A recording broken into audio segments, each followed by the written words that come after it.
यह है एक अर्थ स्क्रैपर, जमीन के अंदर बनने वाली 65 फ्लोर्स की बिल्डिंग। अनलाइक स्काई स्क्रैपर्स जो जमीन के ऊपर बनाए जाते हैं, ये लिटरली जमीन खोदकर नीचे पाताल में बनते हैं। मानो जैसे एक स्काई स्क्रैपर को उल्टा करके धरती के अंदर गाड़ दिया हो। मगर यही अर्थ स्क्रैपर्स बहुत ही जल्दी हमारा घर बन सकते हैं।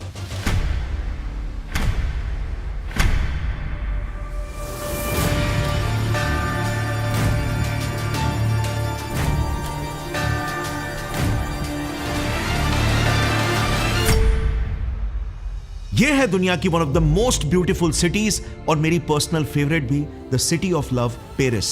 मगर पता है यहां पर एक घर खरीदना हो तो कितने पैसे लगेंगे? 1 लाख रुपए पर square feet on an average. जैसे ये देखना, एक एवरेज सा पेरिस का घर सिर्फ 498 स्क्वायर फीट 7.5 करोड़ का बिक रहा है। मगर सबसे इंटरेस्टिंग बात पता है, पेरिस में 100 में से 26 फ्लैट्स तो खाली पड़े हुए हैं। इसी वजह से 105 किलोमीटर के छोटे से शहर में पर किलोमीटर 20,000 लोग रहते हैं और 2.9 लाख रुपीस पर मंथ कमाने के बाद भी इन करोड़ों के घर को अफोर्ड नहीं कर पाते और छोटे छोटे फ्लैट्स में रेंट में रहते हैं।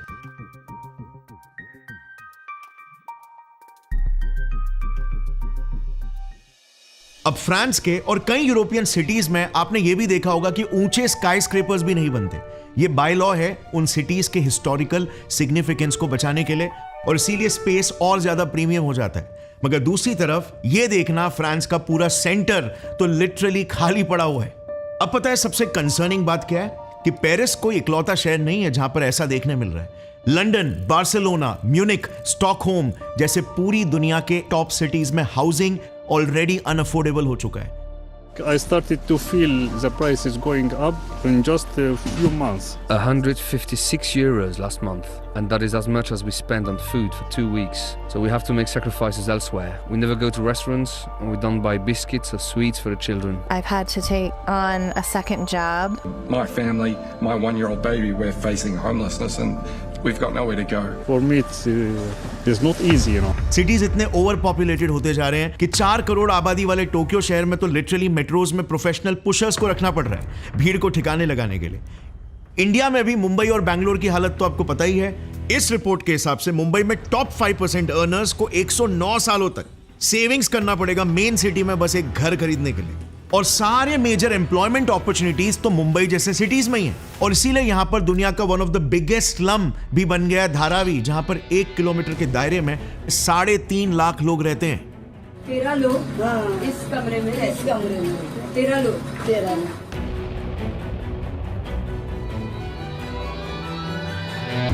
दुनिया भर में हालत इतनी खराब हो गई है कि यूनाइटेड नेशंस का ऑफिशियल डेटा बता रहा है कि पूरी दुनिया में 280 करोड़ लोग, यानी कि दुनिया की 40% आबादी या तो होमलेस है या तो ऐसे सब स्टैंडर्ड कंडीशंस में रह रहे हैं। और इसीलिए कई रिपोर्ट्स इस कंडीशन को सिर्फ ग्लोबल हाउसिंग क्राइसिस नहीं बल्कि एक ग्लोबल हाउसिंग इमरजेंसी बुला रहे हैं, क्योंकि यूनाइटेड नेशंस का ही प्रेडिक्शन है अगले 25 सालों में और 250 करोड़ लोग शहरों में ऐड होने वाले हैं, जिसका मतलब शहरों में जल्दी पूरी दुनिया का 70% पॉपुलेशन रहने लगेगा। मगर लैंड एरिया तो बिल्कुल लिमिटेड ही है, तो इस ग्लोबल प्रॉब्लम से आखिर कैसे बचा जाए? अब इंटरेस्टिंगली साल 2009 में मेक्सिको सिटी भी ऐसे ही एक यूनिक प्रॉब्लम को फेस कर रही थी। यह है ज़ोकालो स्क्वायर, एक 240 बाय 240 स्क्वायर मीटर्स की बड़ी सी खुली जगह मेक्सिको शहर के एकदम हार्ट में। यह खुला स्क्वायर मेक्सिको के इतिहास, कल्चर और पॉलिटिक्स में एक बहुत ही बड़ा रोल प्ले करता है, क्योंकि 15वीं सेंचुरी में स्पेनिश इन्वेडर हर्नन कॉर्टेस ने यहीं पर यहाँ के ओल्ड इनहैबिटेंट्स एस्टेक्स को हराकर अपने कैपिटल की स्थापना की थी। और इस जमीन के नीचे इवन आज तक एस्टेक सिविलाइजेशंस के कई हिस्टोरिकल रिमेन्स मौजूद है। मगर आज ये पूरा मेक्सिको सिटी का एरिया एक्सट्रीमली डेंसली पॉपुलेटेड हो चुका है। कई सेलिब्रेशंस में तो यहां पर पूरी दुनिया से लाखों लोग एक साथ जमा हो जाते हैं, मगर इनके रहने की जगह यहां पर बहुत ही लिमिटेड है। प्लस ये हिस्टोरिकल सिटी है, इसीलिए जस्ट लाइक यूरोप यहां पर भी 8 फ्लोर से लंबी बिल्डिंग बनाना अलाउड ही नहीं है। तो सवाल ये निकल कर आ रहा था कि कैसे एक शहर में जहां पर स्पेस ही नहीं है लाखों लोगों के रहने का इंतजाम किया जा सके। इस सवाल का जवाब एक नए उभरते कंस्ट्रक्शन कंपनी BNKR आर्किटेक्चुरा के क्रिएटिव फाउंडर एस्टेबान सुआरेज के पास था। उन्होंने कहा, अगर हम ऊपर नहीं जा सकते तो हम नीचे जाएंगे। हम जमीन के नीचे एक 65 फ्लोर्स की एक बिल्डिंग बनाकर सभी शहरों के लिए एक नई मिसाल सेट करके दिखाएंगे। उन्होंने 2011 के एक स्काई स्क्रेपर कॉम्पिटिशन में बाकायदा एक पूरा मॉडल सिमुलेट करके भी दिखाया जो सारे मेजर चैलेंजेस को स्मार्टली एड्रेस कर रहा था। अब जब मैंने पर्सनली अपने टॉपिक सिलेक्शन के वक्त इसका ऑफिशियल डिजाइन देखा, आई वॉज लाइक वो, इसे कहते हैं truly out of the box thinking, 0 to 1 सोच, and I had to create a video on this. इसे देखना, ये है ज़ोकालो स्क्वायर के ऊपर का एरिया और ठीक उसी के नीचे एक इन्वर्टेड पिरामिड की शेप में बसेगा ये 65 फ्लोर्स का अर्थ स्क्रैपर। अच्छा, ये बीच में एक बड़ा सा एम्प्टी सा एरिया आपको दिख रहा है, ये होगा लाइट वेल। ये जानबूझकर खाली छोड़ा जाएगा सनलाइट को नीचे के लेयर्स तक पहुंचने देने के लिए। सो बेसिकली इस डिजाइन से 4 बड़े प्रॉब्लम्स इमीडिएटली सॉल्व हो जाते हैं। नीचे तक सनलाइट आराम से पहुंचेगी, साथ में ये देखना ऊपर का एरिया एक फ्लैट ग्लास फ्लोर का बना होगा जहां पर लोग एज यूजुअल चल फिर सकते हैं, यानी कि ये स्पेस बिल्कुल एम्प्टी रहेगा और इसे भी यूज किया जा सकता है, जैसे वहां पर पार्क्स बनाए जा सकते हैं, पब्लिक गैदरिंग्स और इवेंट्स भी कंडक्ट किए जा सकते हैं। अब मेन बिल्डिंग में ये लेफ्ट और राइट साइड में बसेंगे सारे रेसिडेंशियल और कमर्शियल स्पेसेस, और देखो लॉबीज पूरा ग्रीनरी से कवर्ड होगा। सो जितना हो सके एक नॉर्मल ह्यूमन लाइक एक्सपीरियंस जमीन के नीचे 300 मीटर नीचे तक क्रिएट किया जाएगा, which means no unusually claustrophobic feeling. यहां पर पहले के 10 फ्लोर्स में तो सिर्फ म्यूजियम्स और हिस्टोरिकल इंपॉर्टेंस के सेंटर्स बनेंगे, जहां पर खुदाई के वक्त मिले उन एंशिएंट एस्टेक सिविलाइजेशन के प्राचीन अवशेषों को रखा जाएगा। सो किसी मैक्सिकन के कोई सेंटिमेंट्स भी हर्ट नहीं होंगे। ये उल्टा मैक्सिको का नंबर 1 हिस्टोरिक और कल्चरल सेंटर बन सकता है। एस्तेबान के हिसाब से अगर ये प्रोजेक्ट एक सक्सेस होता है तो हम लिटरली एक अंडरग्राउंड नेटवर्क ऑफ बिल्डिंग्स बनाकर एक पूरी अंडरग्राउंड सिटी ही पैरेलली खड़ी कर सकते हैं, नीचे के डिमेंशन को स्मार्टली यूज करके। Now just think about it, cities में ट्रैफिक एक मेजर प्रॉब्लम होता है। जहां पर मैं रहता हूं मुंबई सिटी में, यहां पर तो शाम को सिर्फ 5 किलोमीटर ड्राइव करने में ही 45 मिनट लग जाते हैं, बट एस्तेबान के इस कॉन्सेप्ट से सिटीज के सारे मेजर हब्स बस सिर्फ कुछ मिनटों में ही कनेक्ट हो जाएंगे। ये एक परफेक्ट सोल्यूशन तो जरूर नजर आता है ग्लोबल हाउसिंग क्राइसिस के लिए भी, जो सिटीज के एक्सपेंशन के लिए एक नया डिमेंशन ही खोल देंगे, और 200 सालों तक पॉपुलेशन की कोई टेंशन नहीं और सिटीज सुपर फास्ट भी दौड़ेंगे। मगर देयर इज अ प्रॉब्लम, इस टाइप के प्रोजेक्ट को किसी भी बिल्डर ने आज तक कभी बनाया ही नहीं है। क्या इस लेवल के मेगा स्ट्रक्चर को बनाने की टेक्नोलॉजी, इंजीनियरिंग और आर्किटेक्ट कैपेबिलिटीज हमारे पास है भी क्या? क्या जमीन से 300 मीटर अंडरग्राउंड एक पूरा का पूरा अंडरग्राउंड कॉम्प्लेक्स बनाया भी जा सकता है क्या? वेल, चलो आपको कुछ ऐसा दिखाता हूं जिसे देखकर आपको यकीन ही नहीं होगा। 1963 में टर्की के कैपाडोचिया रीजन में एक बहुत ही प्राचीन सभ्यता का मेगा स्ट्रक्चर डिस्कवर हुआ। मानो जैसे एक पूरी की पूरी अंडरग्राउंड दुनिया ही सामने आई, जो 18 फ्लोर्स जितनी गहरी थी। मगर सबसे अमेजिंग चीज ये थी कि ये कोई एक बिल्डिंग नहीं, इवन एक सिटी भी नहीं, बल्कि 200 कनेक्टेड सिटीज का एक मेगा स्ट्रक्चर था, जिसके अंदर residential quarters, community halls, religious spaces, घोड़ों के अस्तबल तक सब कुछ थे। इन सारे अंडरग्राउंड सिटीज में से सबसे बड़ा शहर है देरिनकुयू, जो 18 फ्लोर्स जितनी गहराई तक अंडरग्राउंड जाता है, और यहां एक साथ 20,000 लोग आराम से रह सकते हैं। जैसे आज के मॉडर्न बिल्डिंग्स में एयर कंडीशनिंग सिस्टम्स होते हैं ना, यहां पर वेंटिलेटर शाफ्ट्स बनाए गए थे प्लानिंग से, ऊपर से हवा के फ्लो को नीचे तक पहुंचाने के लिए, जो अंडरग्राउंड टेम्परेचर्स को आसानी से 16 से 18 डिग्री तक स्टेबल रखते थे। Just imagine the level of architecture, वो भी आज से 3200 साल पहले। अब मुझे भी पर्सनली इसके बारे में सुनकर बिलीव नहीं हो रहा था, और इसीलिए मैंने कई ट्रैवलर्स के वीडियोस को देखा जो खुद वहां पर जाकर आए। And just look at these videos. How did they do this? Just goes on and on and on. How did they do Crazy. Welcome to the missionary school. Maybe there was a table here and they continued their studies on that table. Here they used to give lectures. पता नहीं कहाँ तक जाती है ये सीढ़ियाँ. It's amazing. It's amazing. So जो ideas हमें आज आ रहे हैं, कुछ प्राचीन सभ्यताएं थी जो ये ऑलरेडी करके बैठी है, हमसे कई गुना ज्यादा पिछड़ी टेक्नोलॉजी के साथ भी। इन्हें इस अंडरग्राउंड नेटवर्क की जरूरत थी दूसरे राज्यों से अपने शहर और अपने लोगों की हिफाजत करने के लिए। अब इतिहास में इतना पीछे भी क्यों जाना, आज की बात ही करते हैं ना। देखो, फिनलैंड एक गजब देश है, यार 8 सालों तक लगातार इस देश ने दुनिया की हैप्पीएस्ट कंट्री होने का टाइटल जीता है, जो कि मेरे हिसाब से सबसे हाईएस्ट अचीवमेंट का टाइटल है। जीडीपी ये सब तो बस ओवर कैपिटलिज्म के बहाने हैं, असली गोल तो सभी का हैप्पीनेस है। बट किसे पता था फिनलैंड के लोगों की खुशी के पीछे की एक वजह एक पूरा 293 किलोमीटर्स फैला अंडरग्राउंड शहर का नेटवर्क है। यस, फिनलैंड के कैपिटल हेलसिंकी की सतह के एग्जैक्ट नीचे एक पूरी अंडरग्राउंड दुनिया बसती है, जो 15 फ्लोर्स इतनी गहराई तक जाती है। और यहां पर सब कुछ है, रोडवेज, रेलवेज, इमरजेंसी रेसिडेंसीज, यहां तक कि प्लेइंग ग्राउंड्स, स्पोर्ट्स फैसिलिटीज और स्विमिंग पूल्स तक, इवन आइस हॉकी भी।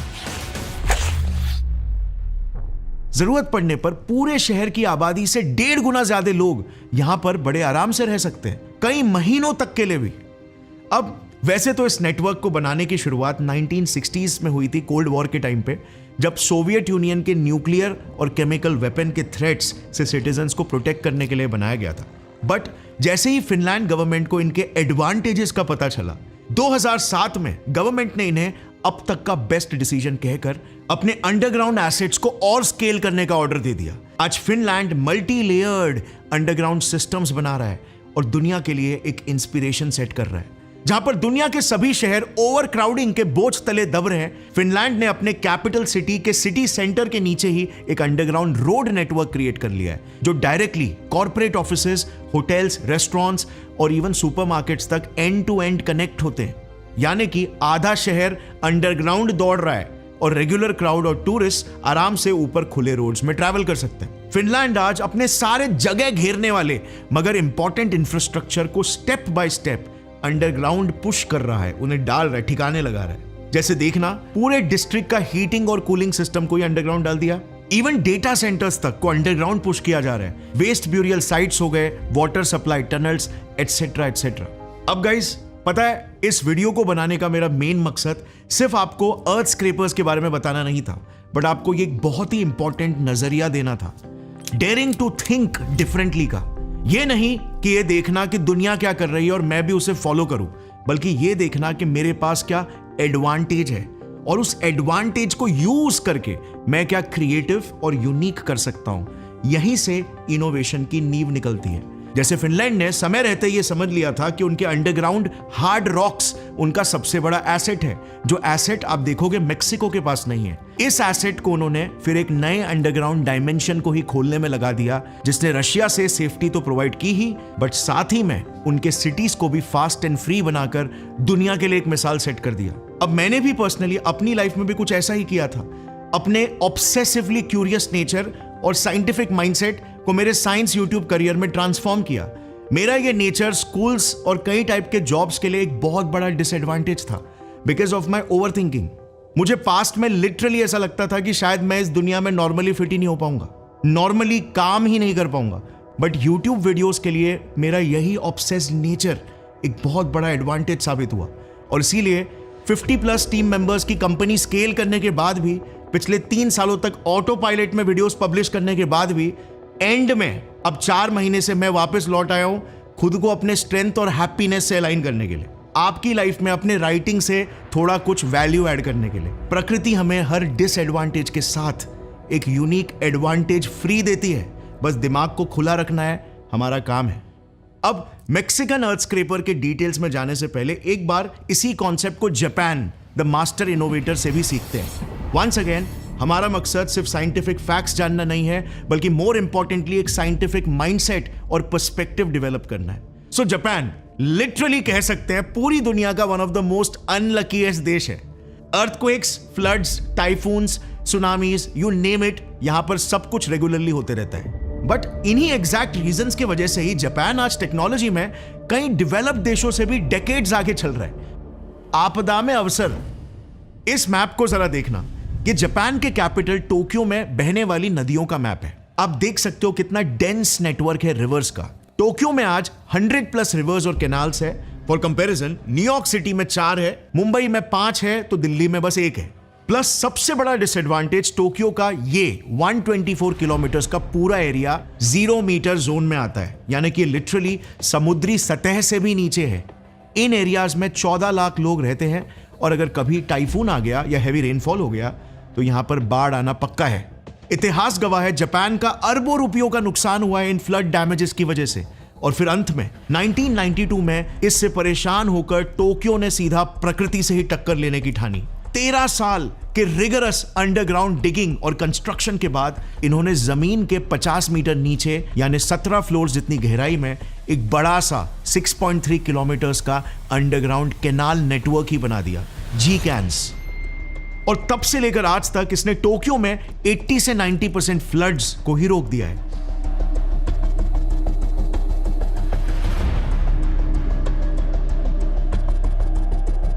ये अंडरग्राउंड सिस्टम एक मेगा स्ट्रक्चर है। ये 5 मेजर बैंक्स आप देख सकते हो। ये 5 रिस्पेक्टिव नदियों से एक्स्ट्रा पानी को अपने अंदर स्टोर कर लेते हैं और फिर ये सारा एक्स्ट्रा पानी एक 6.4 किलोमीटर बड़े से टनल से होकर एक 2 फुटबॉल फील्ड जितने बड़े और 8 फ्लोर जितने लंबे रिजर्वर में कलेक्ट हो जाता है।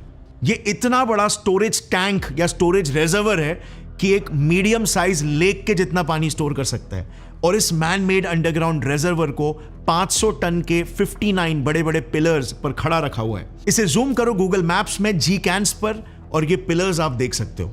इन्हीं के ऊपर वो मैसिव रिजर्वर खड़ा हुआ है। अब सबसे इंटरेस्टिंग है इसका वर्किंग मैकेनिज्म। जैसे ही फ्लडिंग खत्म होती है और नजदीक की नदी ईडोगावा का पानी बैलेंस हो जाता है, 12,000 हॉर्स पावर के मैसिव पंप्स को यूज करके इस सारे पानी को ईडोगावा में बहा दिया जाता है, जहां से वो सीधे टोक्यो बे में मिल जाती है। अब टोक्यो के लिए ये स्ट्रक्चर इतना काम में आया कि 2040 तक जापान ने ऐसे अंडरग्राउंड कैनाल नेटवर्क्स को और बढ़ाने का गोल सेट कर लिया है। सो क्लियरली आज का मॉडर्न साइंस और इंजीनियरिंग एक्सट्रीम कंस्ट्रक्शंस को जरूर एग्जीक्यूट कर सकते हैं और जमीन के डिमेंशन को फंक्शनली यूज कर पाना सिटीज की सुपर पावर साबित हो रही है। सो फिर आखिर क्यों मेक्सिको के इस अर्थ स्क्रैपर कॉन्सेप्ट को पॉज पर रख दिया गया? क्यों इसे कंस्ट्रक्शन का अप्रूवल अभी तक नहीं मिल पाया?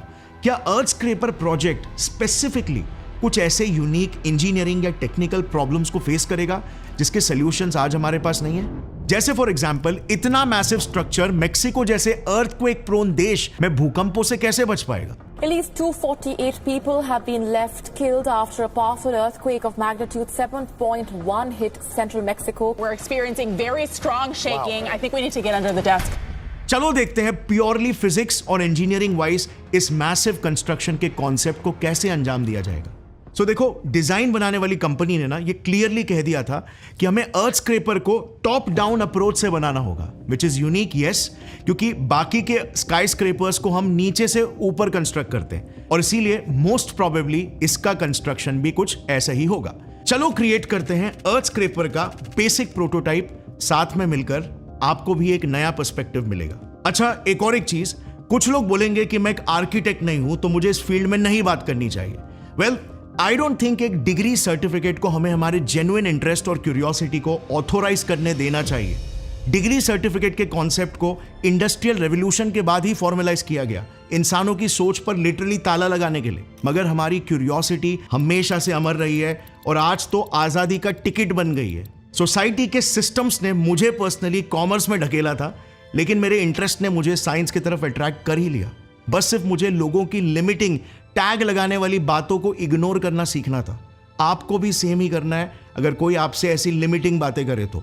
हाँ, हम परफेक्ट नहीं हैं, मगर हम गलतियों से सीखते हैं और यही तो असली स्कूल है, जिंदगी का स्कूल, जिसकी ही डिग्री अंत में रियल मायने रखती है। आई जस्ट मीन टू से, don't let society decide your potential. मैं ये रियलाइज करता हूं आज कि अगर मैंने बहुत पहले ही सोसाइटी की सुन ली होती तो क्या आज get set fly science channel होता। एनीवे, शुरू करते हैं हमारे कंस्ट्रक्शन से। स्टेप नंबर 1, कंस्ट्रक्शन की शुरुआत होगी इस बड़े से 240 बाय 240 मीटर्स के डिगिंग साइट के साथ। मगर यहां पर सीधे एक होल नहीं डिग कर दिया जाएगा। अगर करेंगे तो क्या होगा? 2 बड़े प्रॉब्लम्स। आसपास का लैंड अंदर के होल के एम्प्टी स्पेस को भरने की कोशिश करेगा, उस पर इनवर्ड प्रेशर अप्लाई करके। यस, ऐसा सिर्फ पानी के साथ नहीं होता है, लैंड के साथ भी होता है और इसे सॉइल मैकेनिक्स में लैटरल अर्थ प्रेशर कहते हैं। दुनिया के सबसे डीपेस्ट होल के काम को भी तो 15 किलोमीटर की गहराई में रोकना पड़ गया था इसी वजह से। इमेंस लैटरल प्रेशर की वजह से होल अनस्टेबल होकर अंदर केव इन या स्क्वीज हो चुका था एंड डेफिनेटली टेम्परेचर का इशू भी तो था ही।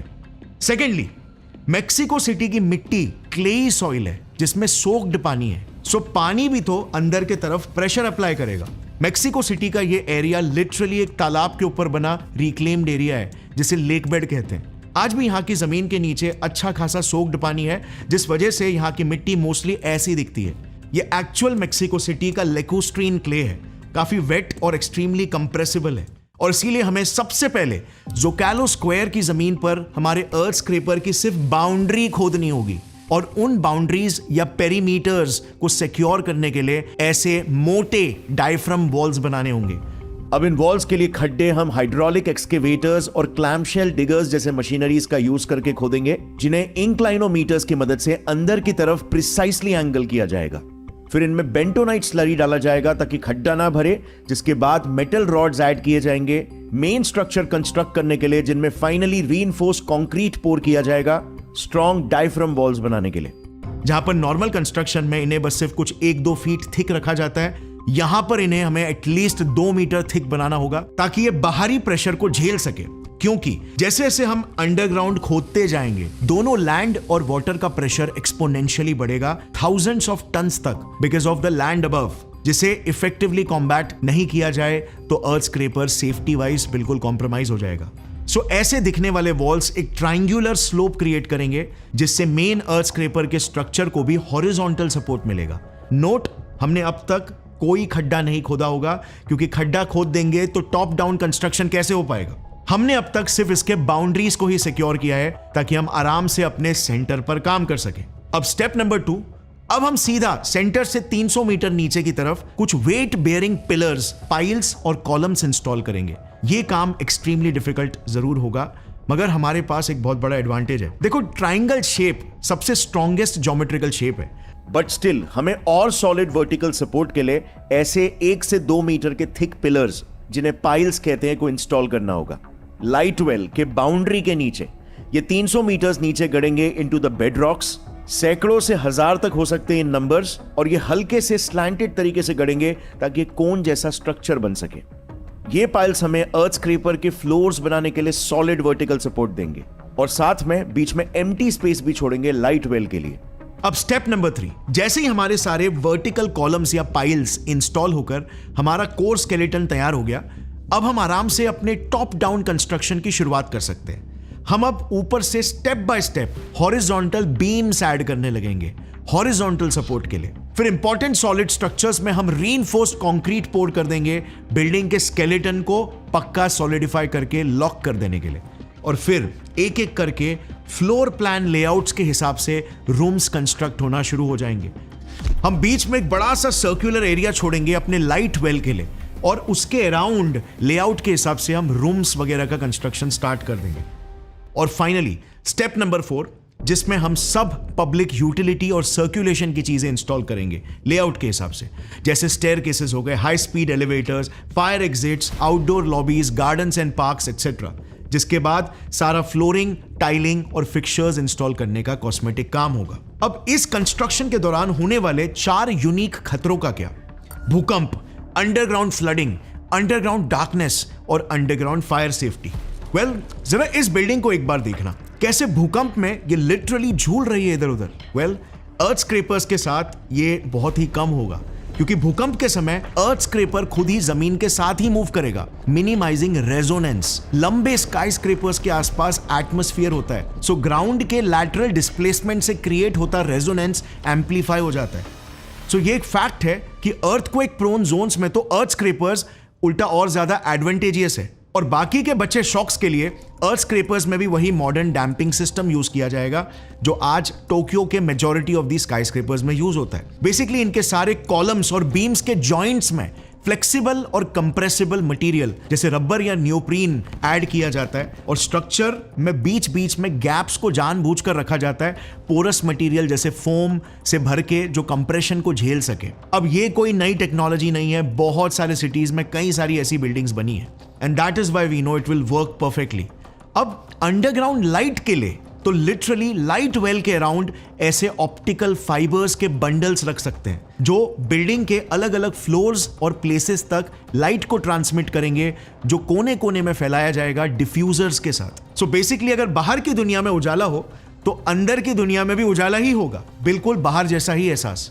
अब अंडरग्राउंड फ्लडिंग की बात करें तो हमें उसके लिए सुपर पावरफुल पंप्स जरूर लगेंगे, जिन्हें नीचे के ग्राउंड वाटर को ऊपर कॉन्स्टेंटली पंप करते रहना पड़ेगा। बट जापान के केस में हमने देखा था वैसे मैसिव पंप्स तो हमने ऑलरेडी बना लिए हैं, और आज दूसरे भी कई सारे अंडरग्राउंड बंकर्स और बेसमेंट्स में भी स्ट्रॉन्ग और पावरफुल पंप्स यूज किए जाते हैं। और फाइनली अगर बात करें फायर सेफ्टी की तो उसके तो कई सॉल्यूशंस हैं। Floor design, fire proof construction material, emergency elevators, underground reservoirs जो बेसिकली हमारा ग्राउंड वाटर ही फिल कर देगा, एंडलेस सॉल्यूशंस है। सो इन प्रिंसिपल इस पूरे कंस्ट्रक्शन में एग्जैक्टली ऐसी क्या चीज है जो हमारे लिए इम्पॉसिबल है? 300 मीटर की खुदाई क्या है यार, हमने तो कई किलोमीटर्स तक गड्ढे दुनिया भर में खोद रखे हुए हैं, कितने जगहों में सुरंगें बनाई है, बंकर्स बनाए हैं एटसेट्रा। और दूसरे कंट्रीज के मैसिव मेगा स्ट्रक्चर्स को तो हमने पहले भी देख लिया। So the question still remains कि फिर 2011 से ही हमने इस अर्थ स्क्रैपर के प्रोजेक्ट को क्यों होल्ड पर रख दिया? एंड द आंसर इज बदलाव। अर्थ स्क्रैपर का आइडिया आज भी अहेड ऑफ टाइम है। न्यू और रेवोल्यूशनरी आइडियाज को हमेशा बहुत ज्यादा रेजिस्टेंस और रिस्क का सामना करना पड़ता है, बट यहां पर मेजर रीजन यह है कि ये रिस्क कोई लेना ही नहीं चाहता है। गवर्नमेंट रिस्क नहीं लेना चाहती क्योंकि नंबर 1, क्या अगर लोगों ने एक हिस्टोरिकल प्लेस के ऊपर अर्थ स्क्रैपर के डिसीजन को एक्सेप्ट ही नहीं किया और ये एक पॉलिटिकल इशू बन गया तो? क्योंकि ये मैक्सिकन्स के लिए एक सेंटिमेंटल मुद्दा है। नंबर 2, क्या अगर सालों के एक्सकेवेशन के दौरान ज़ोकालो स्क्वायर के नीचे के प्राइसलेस हिस्टोरिकल एंटीक्स डैमेज हो गए तो? नंबर 3, क्या अगर ये प्रोजेक्ट 10 सालों से भी ज्यादा चलता रहा तो? क्योंकि ऐसे प्रोजेक्ट्स पहले कभी भी नहीं बने, तो शहर के बीचों बीच एक बड़ा सा बॉटलनेक सालों तक शहर को स्लो कर देगा। और नंबर 4, क्या अगर ये नया कॉन्सेप्ट अंत में बस सिर्फ एक फेलियर साबित हो तो? अच्छा, कोई फाइनेंसिंग कंपनी भी इसे फाइनेंस नहीं करना चाहती क्योंकि इन्हें भी सेफ खेलना है। ये कुछ रीजंस है। नंबर 1, क्या अगर $800 मिलियन की proposed costing billions of dollars cross कर जाए तो जो अच्छा चांस है 100% करेगी, जिसे रिकूप करने के लिए इन्हें मजबूरन फ्लैट्स को प्रीमियम प्राइस में बेचना पड़ेगा। बट क्या अगर इस प्रोजेक्ट के लिए कोई कस्टमर प्रीमियम देने को ही तैयार नहीं है तो? क्योंकि अंडरग्राउंड रहने का कॉन्सेप्ट तो टेस्टेड ही नहीं है।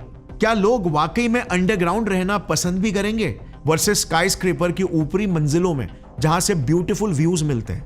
नंबर 2, अगर रेगुलेटरी हर्डल्स की वजह से ये प्रोजेक्ट बीच में ही अटक गया तो, या सीवियरली स्लो हो गया तो? क्योंकि ऐसी बिल्डिंग कभी बनी नहीं है, तो सारे सेफ्टी रूल्स जैसे fire safety, water safety, radon जैसे अंडरग्राउंड गैसेस की सेफ्टी, ऐसे सैकड़ों रेगुलेशंस को हमें लिटरली रीराइट करना पड़ेगा, नया बनाना होगा। हमें इंजीनियरिंग के गोल्डन प्रोटोकॉल को री इन्वेंट करना होगा, फिर सेफ्टी ऑडिट्स, चेक्स और सालों तक काम पॉज। क्या अगर ब्यूरोक्रेसी की स्लो स्पीड ही इस प्रोजेक्ट को इकोनॉमिकली खा जाए तो? सो गाइज, ये पूरा सिचुएशन सिर्फ एक ही चीज को हाईलाइट करता है कि एक नए आइडिया को एग्जीक्यूट करने के लिए कितना रेजिस्टेंस झेलना पड़ता है, जो most of the times physical नहीं बल्कि साइकोलॉजिकल होता है। बनाने वाले तक खुद उसके एग्जैक्ट पोटेंशियल से कन्विंस नहीं रहते, और पब्लिक और मीडिया तो खैर छोड़ ही दो। टेलीफोन टेक्नोलॉजी के फर्स्ट इंप्रेशन में कम्युनिकेशन जायंट वेस्टर्न यूनियन ने क्या कहा था कि ये डिवाइस हमारे लिए कोई वैल्यू का नहीं, इसमें बहुत सारे लिमिटेशंस है। पर्सनल कंप्यूटर्स के वक्त एक डिजिटल इक्विपमेंट कॉर्पोरेशन, एक कंप्यूटर कंपनी के ही प्रेसिडेंट ने कहा था, there is no reason anyone would want a computer in their home. Digital photography technology को रेजिस्ट करना, फोटोग्राफी फिल्म्स के जमाने में कोडैक का पूरा मार्केट शेयर ही खा गया, और इंटरनेट टेक्नोलॉजी में नहीं बिलीव करना, ब्लॉकबस्टर और वॉलमार्ट का मार्केट शेयर खा गया।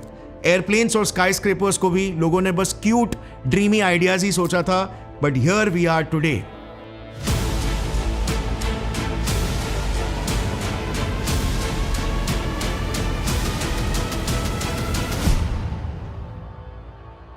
कोई प्रेडिक्ट नहीं कर सकता कि एक टेक्नोलॉजी की क्या असल पावर है, बट यहां पर तो फिनलैंड, जापान और सिंगापुर जैसे देशों ने आज ऑलरेडी प्रेसिडेंट सेट भी कर लिया है, और दूसरे देशों के लिए अब बस जरूरत है एक बहुत ही अर्जेंट मजबूरी की, जो करवा देगी इनसे सारी मजदूरी।